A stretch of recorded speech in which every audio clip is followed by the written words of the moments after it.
আসসালামু আলাইকুম প্রিয় ডিফেন্স লাভার বন্ধুরা, মাসুস ডিফেন্স ব্লগ থেকে আপনাদের স্বাগত জানাচ্ছি। আসসালামু আলাইকুম রহমতুল্লাহি ওবরাকাতুহু।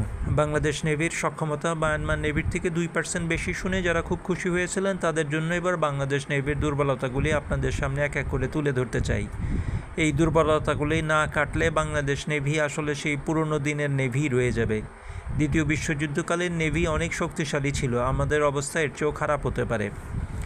দেখুন, বাংলাদেশ নেভির কোনো ব্লু ওয়াটার ক্যাপাবিলিটি আসলে নেই।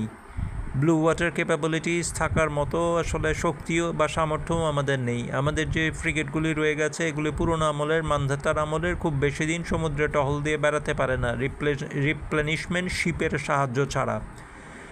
কাজেই আমাদের অর্থনীতিতে আমাদের অর্থনীতি বা ব্লু ওয়াটার ইকোনমির কথা আমরা মুখ দিয়ে যতই বলি না কেন, বাংলাদেশ নেভির পক্ষে যেহেতু ব্লু ওয়াটার নেভিতে পরিণত হওয়া সম্ভব হচ্ছে না, কাজেই ব্লু ওয়াটার ইকোনমিকেও আমাদের উত্তরণ সম্ভব নয়।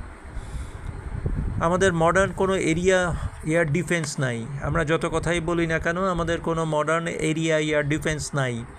এখন পর্যন্ত আমরা ম্যানপ্যাডস দিয়ে যুদ্ধ চালাতে চাই, অথচ আমাদের দরকার ভার্টিক্যাল লঞ্চিং সিস্টেম VLS, যেখানে কমপক্ষে 24 থেকে 30টি অন্ততপক্ষে অ্যাস্টার 30 অথবা তুরস্কে নির্মিত হিসার O+ থাকা দরকার। কিন্তু আমাদের এরকম ফ্রিগেটের সংখ্যা একটিও নাই বলতে গেলে।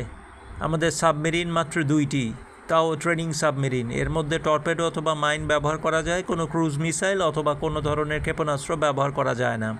কাজেই আমরা দরিদ্রই রয়ে যাচ্ছি। আমাদের কোনো নেটওয়ার্ক সেন্ট্রিক ওয়ারফেয়ার ক্যাপাবিলিটিস নেই। এই নেটওয়ার্ক সেন্ট্রিক ক্যাপাবিলিটিস না থাকার কারণে একটি শিপের সাথে আরেকটি শিপ অথবা নৌবাহিনীর সাথে সেনাবাহিনী এবং বিমান বাহিনীর কার্যকর যোগাযোগ ক্ষমতা নেই।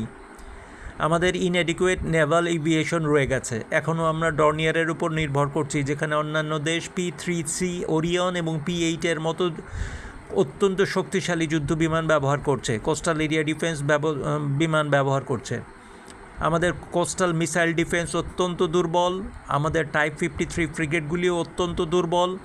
আমাদের যে ড্রোন স্ট্র্যাটেজি আছে, আসলেই আছে কি না ড্রোন স্ট্র্যাটেজি সেটা নিয়েও প্রশ্ন তোলার অবকাশ রয়ে গেছে। আমাদের এমফিবিএস এবং স্পেশাল অপারেশন ক্যাপাবিলিটিও অত্যন্ত দুর্বল, এবং আমাদের কোনো সুনির্দিষ্ট স্ট্র্যাটেজিক ডক্ট্রিন এবং জয়েন্ট প্ল্যানিং নেই। সেনাবাহিনী এবং বিমান বাহিনী থেকে কার্যত নৌবাহিনী এক ধরনের বিচ্ছিন্ন অবস্থায় অবস্থান করছে।